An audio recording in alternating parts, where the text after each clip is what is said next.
अगस्त 2024 ST/SC मोर्चा भारत बंद के आह्वान पर उपस्थित मेरे माता पिताओं, भाई बहनों एवं प्यारे बच्चों, हम सभी आज ST/SC मोर्चा के तहत भारत बंद के आह्वान में हम सभी जय स्तंभ चौक में एकत्र हैं। हम सभी जानते हैं कि आरक्षण की लड़ाई के चलते आज हम यहाँ पे इस चिलचिलाती धूप के नीचे बैठने के लिए मजबूर हैं। हमें जानना होगा कि आरक्षण क्या है, किनको किनको आरक्षण मिलनी चाहिए।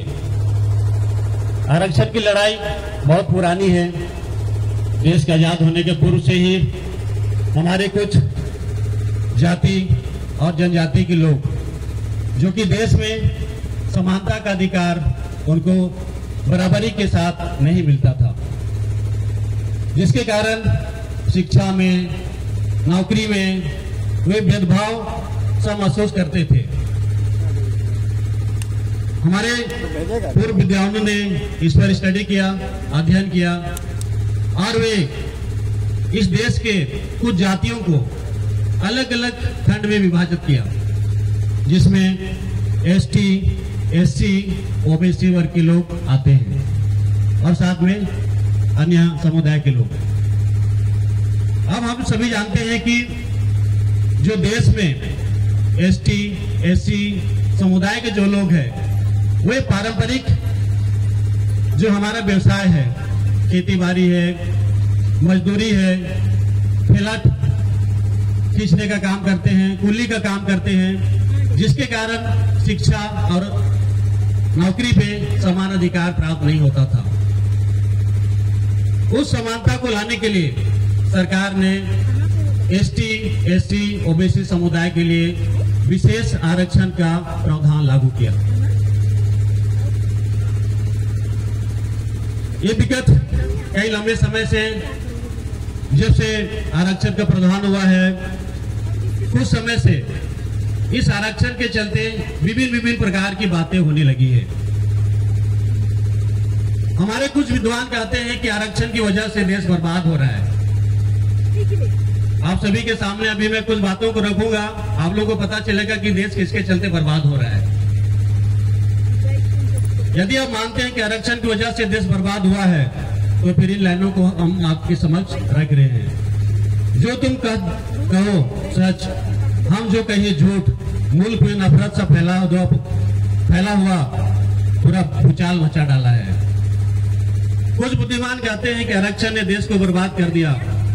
अब आप बताइए, देश की आजादी होने के बाद से 14 व्यक्ति देश के राष्ट्रपति बने, उसमें से कितने लोग आरक्षित या तो फिर दलित वर्ग के थे। 15 प्रधानमंत्री बने, उसमें से कितने दलित वर्ग के थे। 43 उच्चतम न्यायालय के मुख्य न्यायाधीश बने, उसमें से आप सभी बताइए कि कितने दलित वर्ग के लोग उस पद में आसीन रहे। 19 मुख्य चुनाव आयुक्त बने, उसमें से बताइए कि कितने दलित वर्ग के लोग वहां पे काबिज रहे। देश में जितने भी बड़े घोटाले हुए, उनमें से कितने दलित घोटालेबाज है, बताइए जरा। आप लोगों को पता चलेगा कि कौन घोटाला करता है देश का। कितने दलित लोग ऐसे हैं जो बड़े कारपेट घराने के व्यवसायी हैं, जो देश की अर्थव्यवस्था को बाधित कर सकता है। आप बताइए कि देश को बर्बाद कौन कर रहा है। संभावित ब्लैक मनी वालों की सूची देखें तो कोई आरक्षित वाला नजर नहीं आता। तो फिर देश को बर्बाद कौन कर रहा है। जितने लोग बैंकों का रुपया हजम करके बैठे हैं या भाग गए हैं, कितने उसमें से आरक्षित वाले हैं, शायद इसमें से कोई भी नहीं। फिर देश को बर्बाद कौन कर रहा है। बड़े बड़े ठेकेदार जो सरकारी ठेके लेते हैं, रोड बनाते हैं, सरकारी बिल्डिंग बनाते हैं, बताइए उसमें से कितने आरक्षित वर्ग के लोग हैं। शायद जवाब मिलेगा इसमें से 1 या 2%। तो फिर देश को बर्बाद कौन कर रहा है।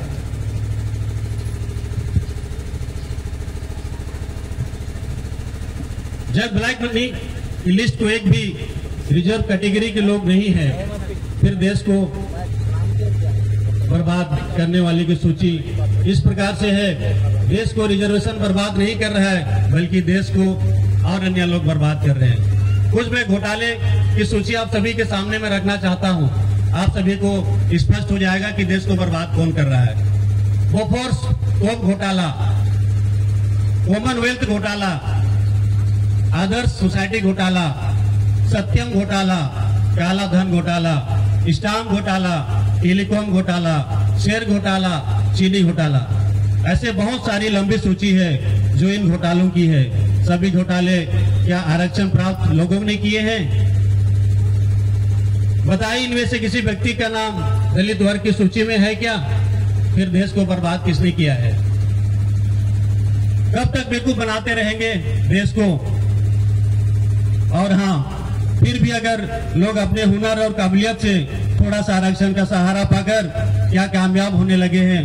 आपके पेट में दर्द उठने लगा है, आपके पेट में मरोड़े उठने लगी है कि वे आज अपने लेवल से थोड़ा सा ऊपर उठ गए, थोड़ा सा पढ़ लिख के आज के नौकरी में पा गए, आपको पेट में मरोड़ियां चालू हो गई है।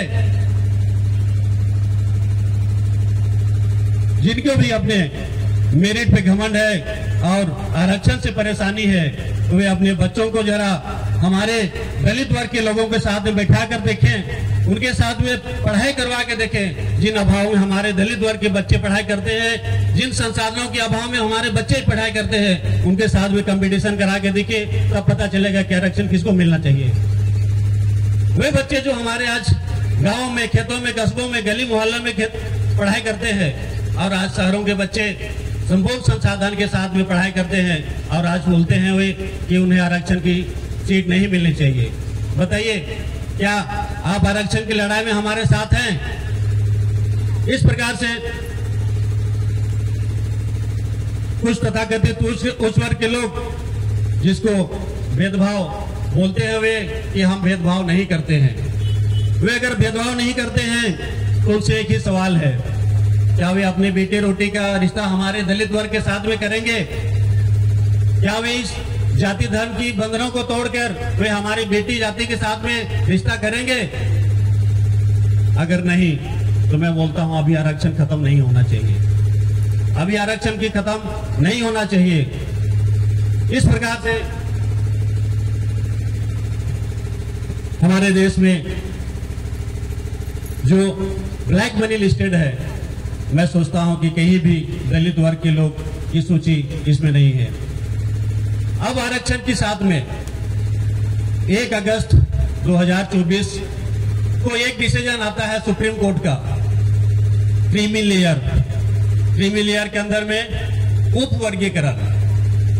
अब हमको इसको समझना होगा कि क्रीमी लेयर है क्या चीज। हम आज क्रीमी लेयर के अंतर्गत यहाँ पे एकत्र है।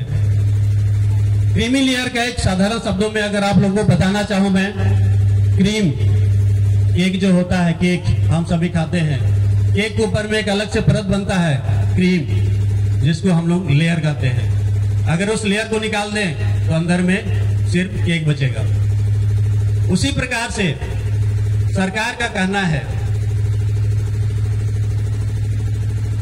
हमारी जो केंद्र सरकार सुप्रीम कोर्ट के आड़े हाथ लेते हुए जो उन्होंने हमारे भोले भाले आदिवासी और अनुसूचित जनजाति वर्ग के साथ में किया, उसका कहना है कि राज्य सरकार अब अपने अपने राज्यों में क्रीमी लेयर का कानून को प्रावधान लागू कर सकता है।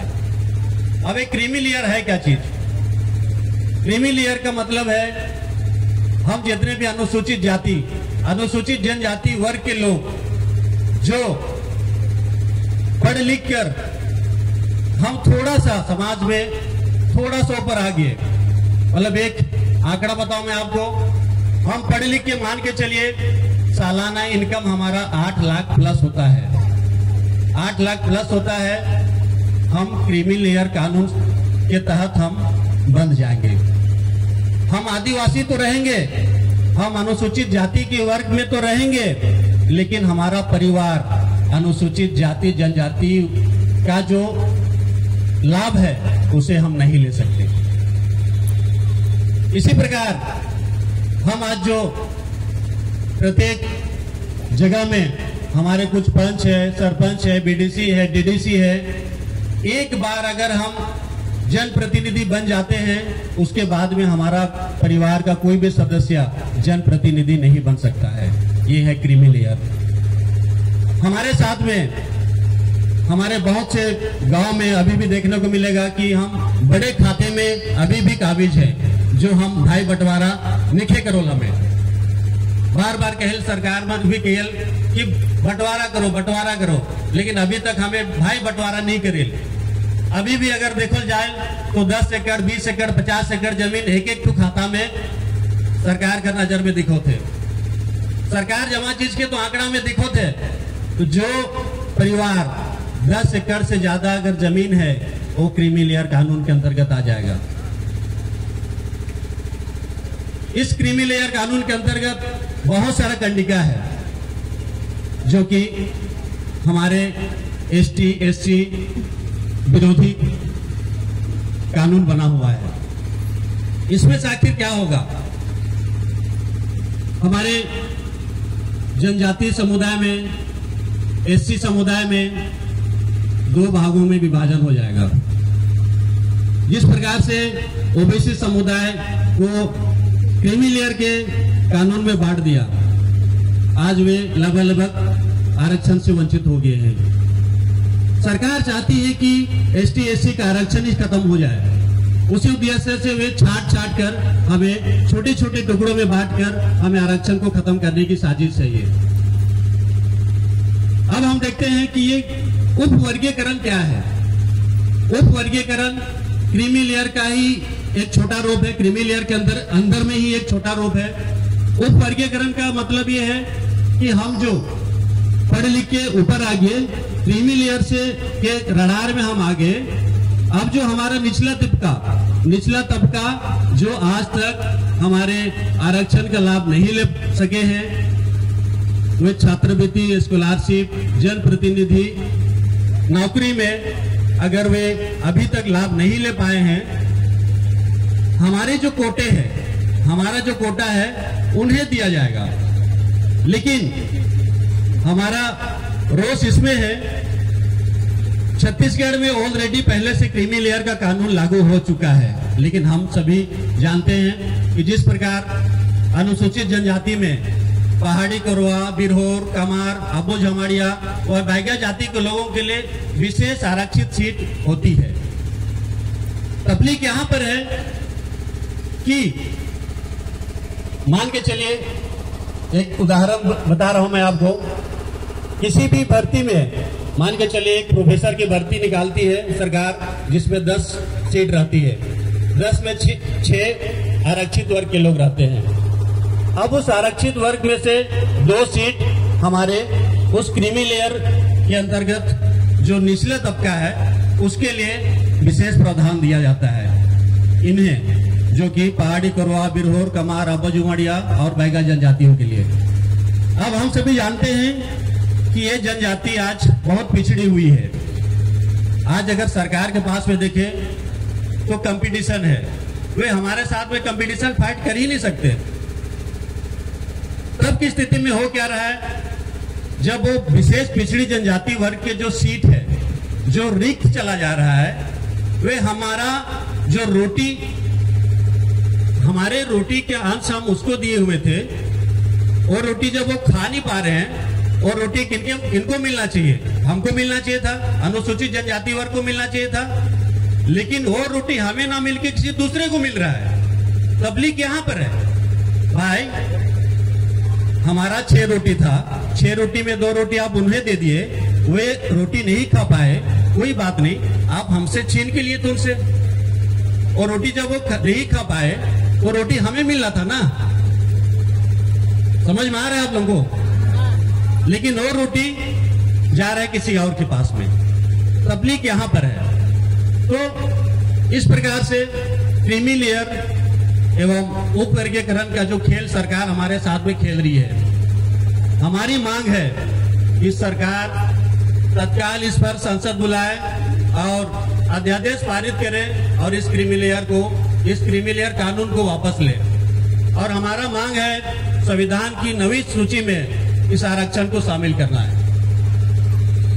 तब तक हम पीछे नहीं हटेंगे, क्योंकि जो आज देश में हमारे लिए एक प्रावधान बना हुआ है आरक्षण का, इस आरक्षण से छेड़छाड़ करना हमारी जो अभी वर्तमान सरकार है उसका मंसूबा ठीक नहीं लगता है। हम सभी जानते हैं वर्तमान परिस्थिति में जिस प्रकार से और एक नई चीज आई है लिटरल एंट्री। आप सभी को ज्ञात होगा यूपीएससी परीक्षा जो अध्ययन विद्यार्थी रहते हैं 10 साल 15 साल खून पसीने की मेहनत करके वे आज तैयारी करते हैं और उनको आज आईपीएस बनने का अवसर मिलता है। सरकार क्या कर रही है? पीछे का दरवाजा से अपने चाहते लोगों का चेहरा आज डायरेक्ट आईपीएस करवा रही है। इसका विरोध हमें करना है। हमारे उस विद्यार्थियों से, हमारे उस विद्यार्थी के परिवार से हम समझ सकते हैं कि देश को जो चलाता है उसे एक निश्चित मापदंड के तहत एक आईएएस की नौकरी मिलती है, लेकिन सरकार का मंसूबा इतना खराब है कि वे पीछे के दरवाजे से डायरेक्ट आईएएस बिना परीक्षा बिना टेस्ट का अपने चाहते चेहरों को वे आईएएस बना रही है। इसका हमें विरोध करना है। इस प्रकार से हम सभी जानते हैं कि देश की परिस्थिति कहाँ है, कहाँ ले जा रही है सरकार हमारे देश को। जो आज देश में युवा बेरोजगार हैं, जो पढ़ लिख के अपने खून पसीने की मेहनत से आज 10-10 साल 15 साल मेहनत करने में वे वहां तक पहुंचने के लिए अपना जिद्दोजहद लगा के वे खून पसीने की कमाई से पढ़ाई करते हैं। और इस प्रकार से सरकार बाईपास सर्जरी करके हमारे कुछ लोगों को डायरेक्ट आईएएस आईपीएस बना रही है। तो हमें इसका विरोध है। तो मेरे भाई बहनों, माता पिताओं, हम सभी को जागना होगा, हम सभी को सतर्क रहना होगा कि राज्य की स्थिति, देश की स्थिति हमारे विपरीत है, हमारे प्रतिकूल है। तो इस प्रकार से लिटरल भर्ती, क्रीमी लेयर और क्रीमी लेयर के अंदर में उपवर्गीकरण का जो खेल सरकार खेल रही है, हम इसका पुरजोर विरोध करते हैं। मैं अपनी बातों को यही बंद करना चाहता हूं। आप सभी ने मेरी बातों को ध्यान से सुना, मैं आप सभी का बहुत बहुत धन्यवाद करता हूं। जय हिंद, जय भारत, जय छत्तीसगढ़।